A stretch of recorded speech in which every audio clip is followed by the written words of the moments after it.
Imagine you land your first real job in Japan. The ad promised reasonable hours, good training, a bright future. Then reality hits. You leave home before sunrise. You come back after midnight. Your overtime is included in your salary. Your boss calls you weak if you complain. Your friends stop seeing you. Welcome to probably Black Kigyō, Japan's black companies. A black company. Black Kigyō is a term Japanese workers use for employers with an exploitative, sweatshop-style work cultures. Newspapers and encyclopedias define them as companies that force employees to work under illegal or harmful conditions. Extreme overtime, unpaid hours, bullying, harassment, and systematic violation of labor standards. The pattern is ugly and familiar. Hire lots of young workers, fresh grads who don't know their rights. Demand outrageous quotas and 80 to 100 plus hours of overtime a month. Don't pay properly for that overtime. Use power harassment, screaming, insults, humiliation as motivation. Threaten reputational damage or blacklisting if someone tries to quit. One Japan Times explainer described firms forcing young staff to work more than 100 hours of uncompensated overtime a month, connecting this abuse to Japan's long-standing problem of karoshi, death by overwork.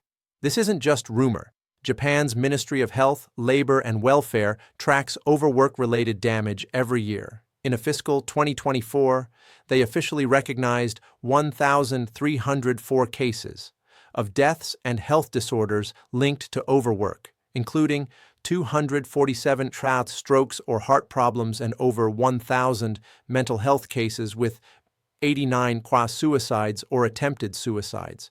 Behind those numbers are real lives. Recently, a viral YouTube video titled "A Day in the Life Salaryman at a Black Company" showed a young office worker's 18.5-hour day, from a 7 a.m. wake-up to past 1 a.m. in bed, with a brutal commute and barely any time to breathe.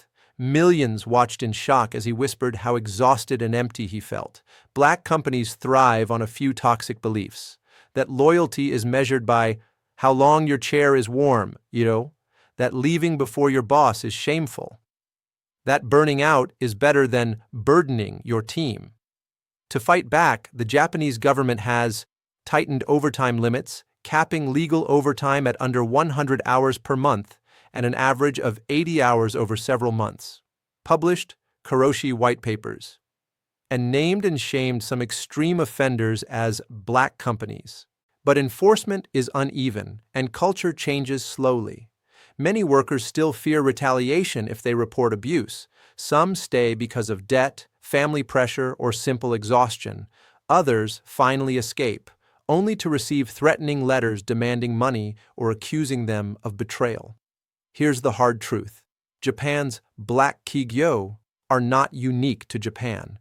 Any country that glorifies endless overtime, treats burnout as a badge of honor, and protects companies more than people, can create its own black companies. If you're watching this and seeing your own job between the lines, this is not legal advice. This is not a full picture of your situation, but it is a reminder. Constant extreme overtime and harassment are not normal. Your value is not defined by your timesheet. No company is worth your heart, your mind, or your life. If you can, talk to someone you trust, friends, family, colleagues.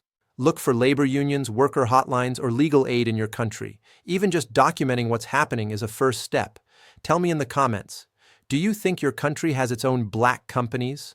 Have you ever worked in one? I'm your name, and this is Black Butterfly Key, where we turn office horror stories into case files.